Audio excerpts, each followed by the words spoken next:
Hello, and welcome to this week's program of the Rotary E-Club of Silicon Valley. My name is Farheen, and I'm so excited you're joining us today. Each week, we connect with and hear from speakers who usually have a message focused on our love for innovation, entrepreneurship, and education. Today, I would like to introduce you all to our speaker, E-Club member, Dr. Nan Herron. Nan is a child psychiatrist who moved to Sonoma County 5 years ago after getting really sick of Boston winters. She spends much of her time working on locked, acute, inpatient psychiatric adolescent units and has a private practice using telepsychiatry, helping police and firefighters who are suffering from PTSD. In addition, she teaches yoga, meditation, and workshops on mindful eating and the neuroscience of mindfulness. Nan is also the very proud mother of 2 fabulous children, Sam, who's 25 and works as a TSA agent at the Sonoma County Airport, and Sarah, who's 23, lives in Seattle, and works in the field of artificial intelligence. She is also the proud grandmother of 2 beautiful, mischievous cats, Cosmo and Felix. Today, she will be talking to us about her work this summer in Fiji with the Rotary Club of Salt Lake City and YouthLink. With that said, Nan, please take it away.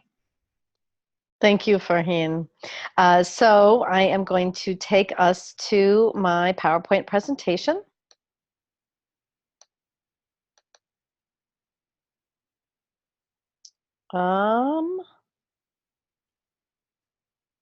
Is that working?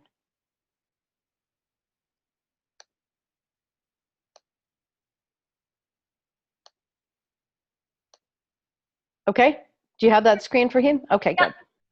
Okay, so I'm going to zip through a bunch of slides telling you about a trip and a project that I did this summer, going to Fiji. And we went for a couple of weeks, and it was a project that was co-sponsored by Rotary and by an organization called YouthLink. So YouthLink is an organization that is based in Salt Lake City. And I'll tell you in a minute how I got involved with that. But it was a project that was a partnership with YouthLink and Rotary, and together the 2 organizations sponsored 12 adults and 22 high school students to go to Fiji and do some very important work for a couple of weeks. YouthLink has a mission to create lifetime humanitarians, and their strategy uses 5 different interventions. Number 1, student leadership. Number 2, hands-on sustained service, which creates an emotional bond. Number 3,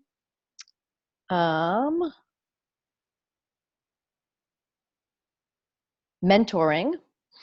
Number 4, project-based learning. And number 5, cooperative learning. So as you can here, it has a lot of overlap with Rotary. So this is the team. You can tell that this is the beginning of the project because our sulus, that is our skirts that we wrapped around, are clean. And so we had these made. They say YouthLink and Rotary on them, and this is us at the village at the very beginning of our program. So the expectations of the participants in YouthLink. So YouthLink is an organization that really gets kids into service. So what would happen is kids would become part of YouthLink, and all of our participants were also Rotary members. That was why it was a very special, unusual YouthLink project. And so different Rotary people recruited members of Rotary to connect with YouthLink so that we could bring the mission of both organizations together. And the expectation was to do 80 hours of local service, and this was based in Salt Lake City. And there was an expectation to attend monthly meetings, which were between 3 and 6 hours, to create, organize, prepare, and work on the projects that we would do in Fiji, and also local projects. There was a clothing drive, and people gathered 18,000 pounds of clothing that we were then able to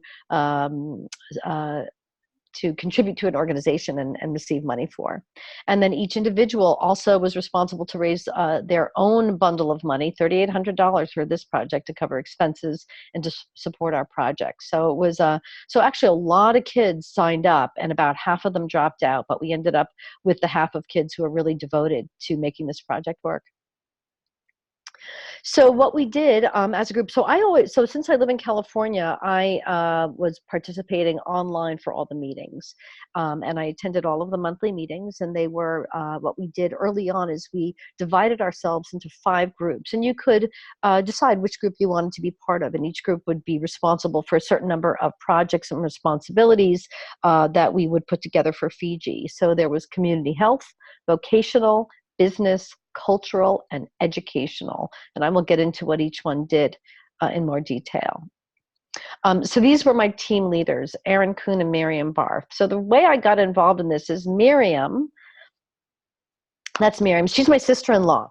So I really had basically not heard of Rotary, except that I thought it was kind of, an archaic, obsolete organization run by old men. So I was chatting with Miriam when we were rafting in Utah last summer, and she started telling me about her involvement with Rotary, which is extensive. She is one of these Rotary superstars. And so Miriam was telling me that she got involved in Rotary in 2011. She's much younger than I am. She's in her 30s. I'm in my 50s. She was Rotaract President and Rotaractor of the Year, and then she helped charter a Rotary Club called Mill Creek Rotary Club. Then she was Rotarian of the Year, and then she helped charter another Rotary Club called the Rock Rotary Club and served as president. And then she was the Utah Rotary Youth Chair, and she oversaw all of the high school and college programs. And then she spearheaded a district initiative to attract engaged Rotarians under 40. So she was telling me these things, and she happened to mention that she was involved in a project that would go to Fiji. Now, she told me this a year ago, and I said, that sounds fabulous. And she said, well, I'm so glad you said that, because we need a doctor to go on our trip. And I'm a physician. So I said, well, you know what? You actually don't need to twist my arm. Tell me what to do. And she said, number 1, join Rotary. And I said, well, I can't. I don't have time. And then she somehow knew about this club. This put me in touch. And, the rest is history. But that's my amazing, fabulous sister-in-law, Miriam, who is hanging out with her. She brought my niece, Melanie, that she's holding in one hand, and then she's just hanging out with the team. And she's covered with baby powder, because one of the things that we did on our last day, they had this tradition of just covering all of us with baby powder. So there's Miriam covered with baby powder. So this was my job. That's me with my medical bag. So that's me walking down one of the streets in Fiji. That's one of our assistants. His name is Braden. He just finished college, and so he is one of our really key assistants. He carried my 50-pound medical bag everywhere we went. This was when the bus broke down and we had to walk to the village. So I said, hey, Braden, let's go. I can't carry that bag. So it had everything in it we could possibly need medically. So that was my job. Here was my other job, saying to my team, hey guys, what do we need to do? And it was either take Pepto-Bismol or hydrate was always the right answer. So this is my team hydrating. Okay, good job, guys. So there they are listening to me. And then also they would often say, so is this safe to eat? I was really pretty fanatical about what was safe and what wasn't, because the health of my team was so important. So there's Emma and me with coconuts, and she's drinking the coconut, and I asked them to crack it open, and I was hungry, so we ate some coconut. So that was another part of my job. And then when we got into the village, one of the head teachers said to me, oh, you're a doctor. Can you come and lecture to us every morning about health and nutrition? And I obviously said, sure. So I asked them what topics they wanted me to talk about. And here you can see behind me right there is a tooth.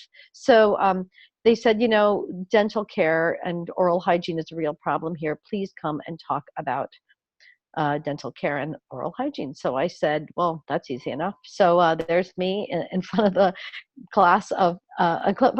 And actually this is grades 1 through 6. And I am talking to all of them about oral hygiene. So this is where we went. We landed in Nandi. In the Fijian language, a D is pronounced like an ND. So we landed in Nandi, and then we took a bus up to the northern tip of the island. That's where our village was. It was the closest city is right there, Raki Raki, and our village was called Narikoso. So we got off the plane. It's about 5 in the morning, got on a bus, went up to Raki Raki, and got all set for our project.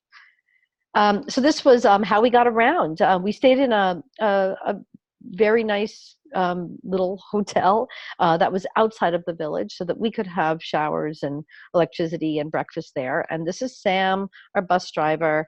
And this is really how we just got around the whole island for 2 weeks, a little over 2 weeks. So that was our bus. And this is the team. This is actually at the end of the trip. And Sam was just part of our family. And it was just fabulous.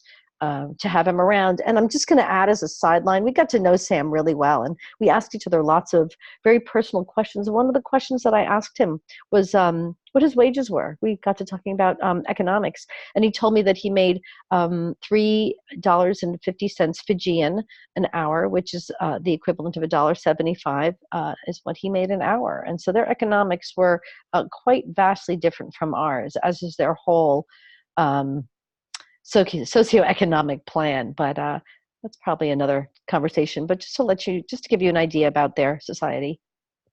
Here's our bus. This was one bus trip that we took with the Fijians, and so you can see how much fun we had. We actually had just a ridiculous amount of fun. So the subset village that we worked in was called Mataso, and this is when we got out of the bus. This is what it looked like. The bus would stop right there, and this is the path that took us down to the village, the houses and the tents that we used, and the school.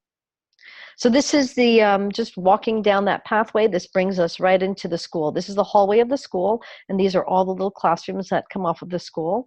And if you turn 45 degrees to your right, this is the view that you get from that little balcony of the school. And this is one of the boards that's in front of the school. And right up here, it says the school mission. And just to give you an idea of the pride and the just the tone of the school. So their school mission is to provide a holistic, inclusive, responsive, and empowering education system that enables all children to realize their full potential, appreciate fully their inheritance, take pride in their national and cultural identity, and contribute fully to sustainable national development. So that was really clear in the way that they conducted themselves and interacted with us. So so I was on the community health committee, and the project that we brought was a Days for Girls project. And this was a project that was developed in 2008 by a woman named Celeste Mergens after she went to Nairobi and was working in an orphanage and was working with a lot of teenage girls, and asked the director of the orphanage how girls manage their periods, their menstrual cycles. And the director of the orphanage said, well, they sit on a piece of cardboard whenever they have their period. And they miss school, and they're alone, and they don't always get food brought to them. And Celeste decided that something had to be done. So she created this program that's amazing called Days for Girls, which is what we brought to Fiji. And what it is, this is Rosemary. She's one of the other mentors. In addition to being the trip doctor, I was also a mentor. This is the chart that we use to teach Days for Girls. And what it does is it educates girls and women about sexuality, about their menstrual cycle, about pregnancy. And it also has a component where we help them learn how to sew menstrual pads. They do not have a very developed sanitation system, so that whatever garbage they produce ends up just being in piles. And so what we wanted to help them do is to create something that was going to help them with being ecologically sound. So Days for Girls, this is my team. That's Emma, Jackie, and Savannah. So the four of us did a lot of teaching and education and distribution for the girls and women in the village. So this is a Days for Girls kit, and these are the pads that you then snap into your underwear. You put these obviously reusable cotton on one side or flannel, and then absorbent material on the other side. There's a whole system for creating these kits. Here's the bag that it goes in, so you can carry it around and it doesn't seem embarrassing. And we use beautiful fabric so that when you hang it out on your clothesline, the boys don't have any opportunity to make jokes, and so you don't feel that anybody's invading your privacy. So this is, that's Grace, and she is demonstrating how to use it. So we would go into these classrooms, and there's Rosemary. So Grace, we are very modest in how we dress in Fiji, covering below the knee and our shoulders. And so Grace is putting on a pair of underpants over her pants and then showing girls how to snap in the pad, which of course reduced us all to giggles. And this we did so much also just kind of teamwork and empowerment. So these are the girls showing their muscles and saying, I am strong and powerful. And it was really, we just had a blast with these girls. We worked very closely with the 7th and 8th grade girls, a little bit with the 6th grade girls, and also the women of the village. And then another team, the vocational team, worked with the women. We brought them 4 sewing machines. We taught them how to sew these kits. We also taught them how to work sewing machines, got them some basic supplies, got them connected with obtaining more supplies in Rocky, and taught them how to sew bags and aprons so that they could develop a business project. The kids, each of the 22 kids who came along also were obligated to develop 2 classes that were an hour long that they would teach during the 2 weeks we were there.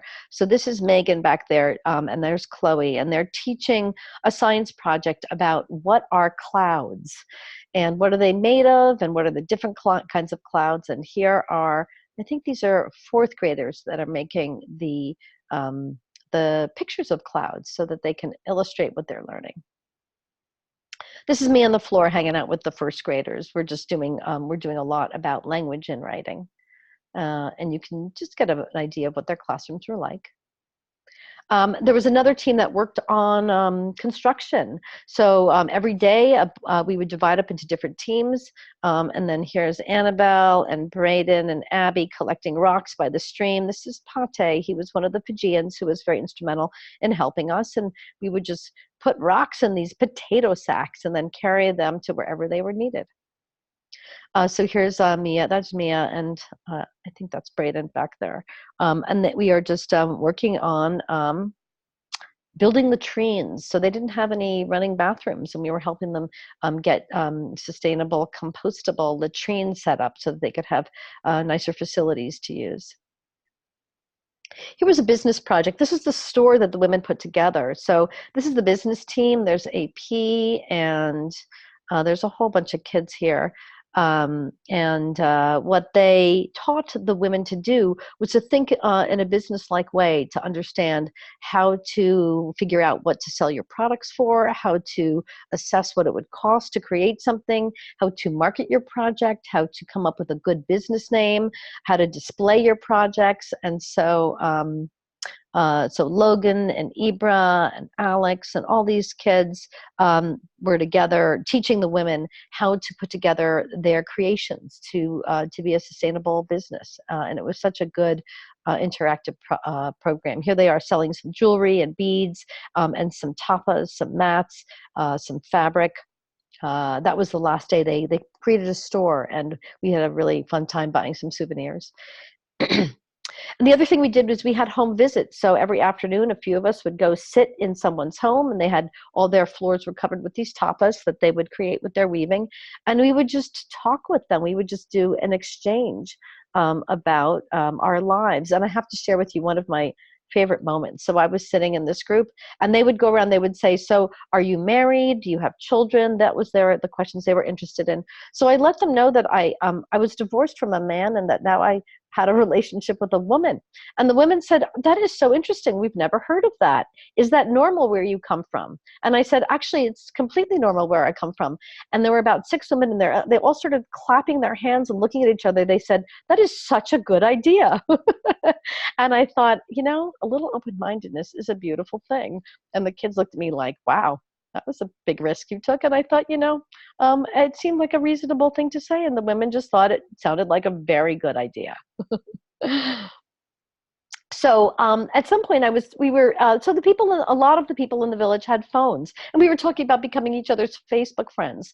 And I said, you know, I can't quite get my phone to work that much. Maybe I could send a text, but not really. Our phones didn't really work in the village. So I said, how do you get your phones to work? So they turned around and pointed to the top of the mountain. They said, it's no big deal. You take your machete and you just go up creating a path. And when you get to the top of the mountain, your phone works.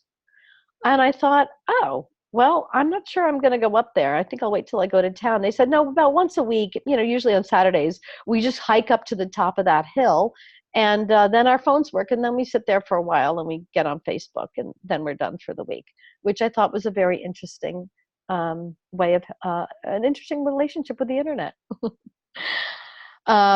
This is where we had lunch every day. There's Miriam playing with a kid while we're getting lunch ready. And the women would just, the women would all bring a dish and they would put it on this table over there. And then we would just find a nice spot to sit down and we would just all eat together. And it was really sweet. So another thing that we did, which was fabulous, is we connected with Rotary. And actually the Rotary Club, there are 4 Rotary Clubs on Fiji, and this one was instrumental in helping us identify where we would find a village that would suit our needs, that would be open to having us, and that would really benefit from our participation. So these are all the mentors, and like I said, every one of them is in Rotary, and a lot of these folks are just kind of Rotary superstars.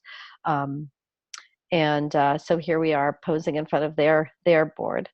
This is me posing with the Rotary president of Fiji. He was just thrilled to have us, as you can imagine. And during our time there, they had a party. They had a 20th anniversary of Fiji Rotary. So they invited us to come.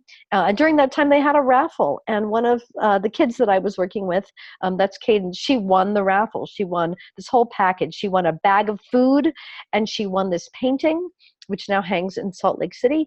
And she also won a phone. And as she was leaving the podium, she went over to the man who had been instrumental in feeding us dinner every night, Tomasi, and she handed him the phone and said, "I heard you talking about you needed a new phone," and she handed it to him, and we all just burst out crying because it was just a fabulous moment, and he burst out crying. He was a pastor, and he realized that one of the things that was really important in Fiji is to do this cultural connection, so he changed his profession, and I think it also was more lucrative, to opening up his house so that he would host visitors coming through Rotary and other organizations, and he would have them, he and his wife would cook dinner for, all 34 of us every night, and we would sit in his living room on the floor and eat dinner. So Tomasi was part of our team.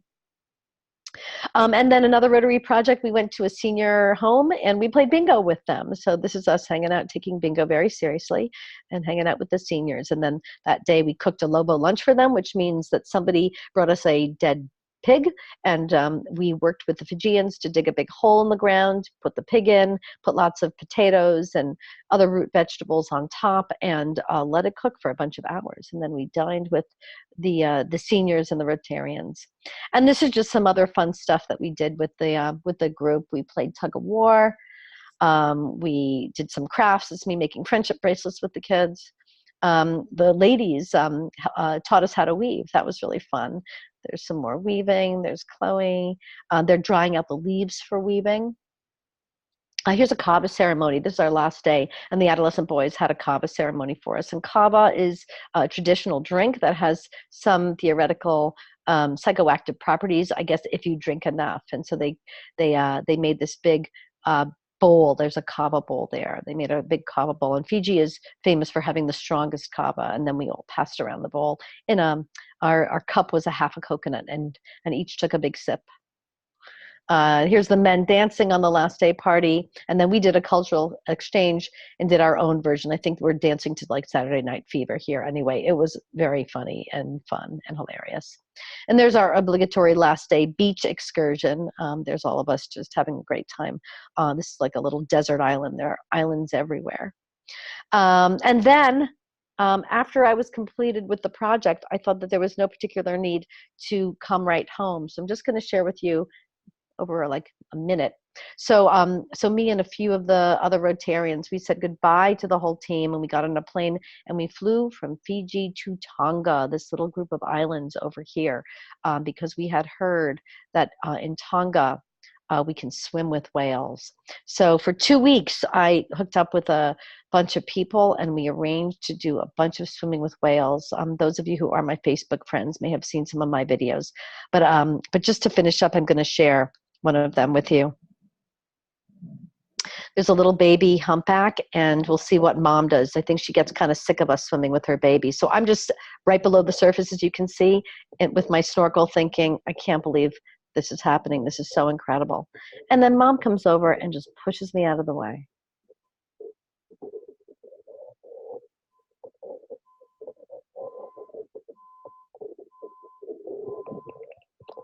As you can see, I'm reacting. So that's one of my favorite moments of my life. And then this is just our farewell. As we were driving away in the bus, the Fijians just gathered around us and yelled and screamed and jumped and waved and said goodbye. And it was, as I'm sure you can imagine, just an incredible experience and so wonderful. I learned so much.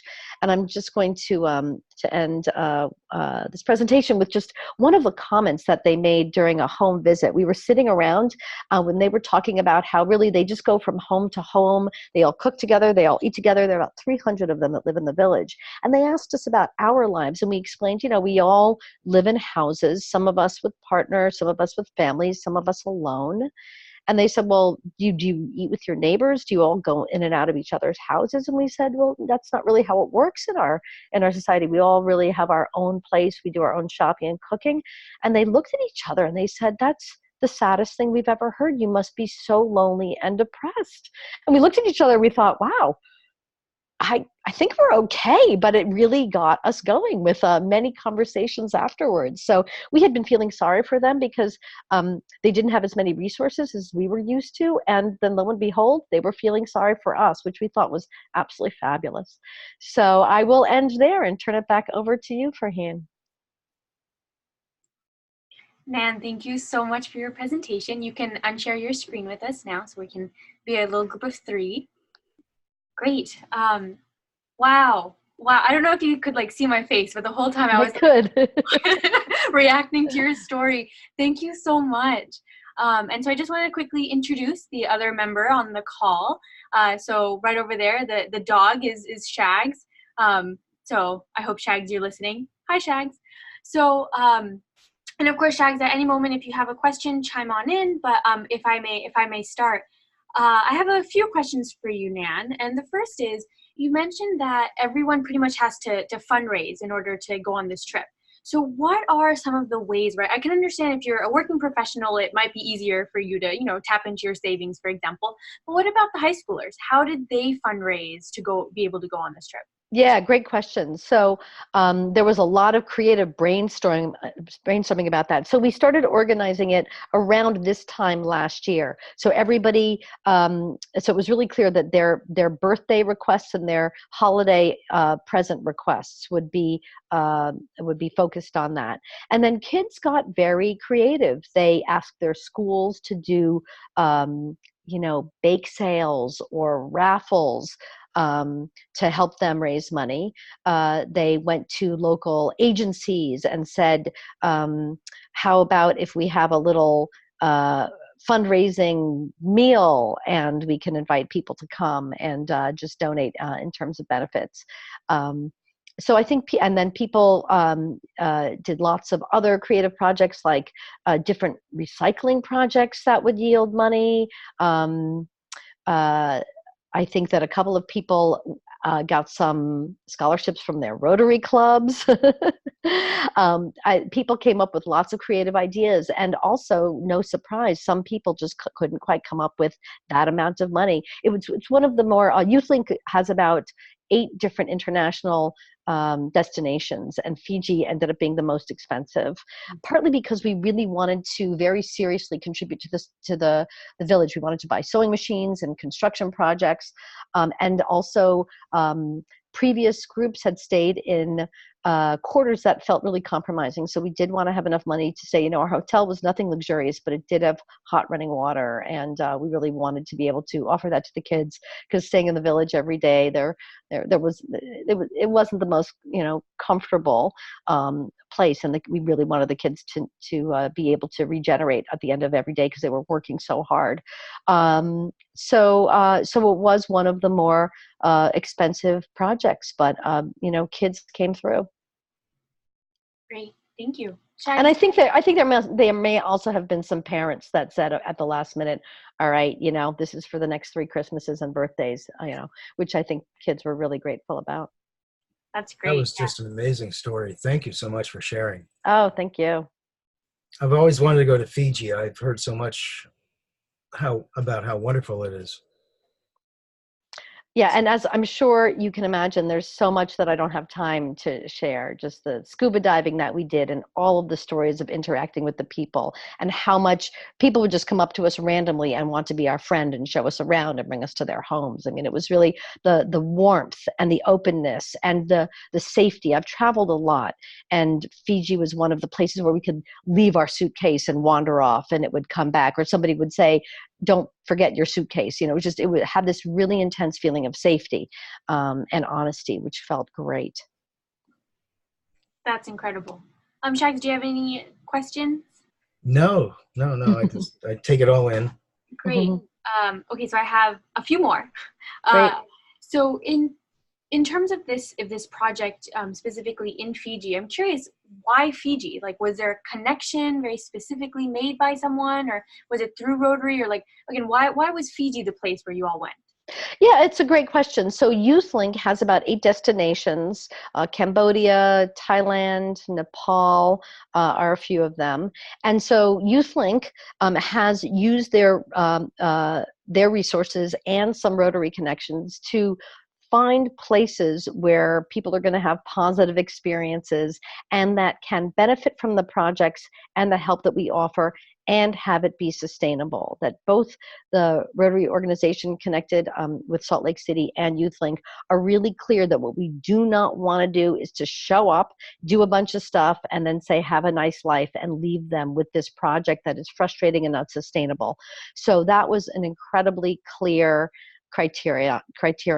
And so they were able to identify that Fiji was a place that enough people wanted to go to, and that we could continue to have the resources for, and that we could find a really good village match. And there have been many situations where we couldn't quite find the right match to then follow through to have 22 high school students come with us. But Fiji is also a place that has a romantic sound to it that people have heard of and people want to go to. So that I will confess that when my sister-in-law said to me, is there any chance I can convince you to go to Fiji? There was just pretty much no hesitation on my part. I said, well, obviously, like, tell me what to do. And so that was another reason. But Peru is another destination. There are these identified destinations that YouthLink has spent a lot of time cultivating as really productive and sustainable destinations. Thank you. That answers my question perfectly. So with that said, seeing as there's no more questions or comments, Rotary members and guests, please make sure you fill out the attendance section and leave us a comment. Unless, Shags, do you have something? Or no, you're just pointing to the comment section below. Yes, down below. Down below, yep. So thank you again, Nan, and I will turn it back to you for your final words. I think my final words are really just something that I have lived by in pretty much the second half of my life, which is don't wait. If an opportunity presents itself to you, just say yes. I mean, it's just not that hard. Just say yes, and then just make it happen. And use every resource you have in your power, because having this kind of expansive, adventurous life, I think, is just the only way to go. Bravo.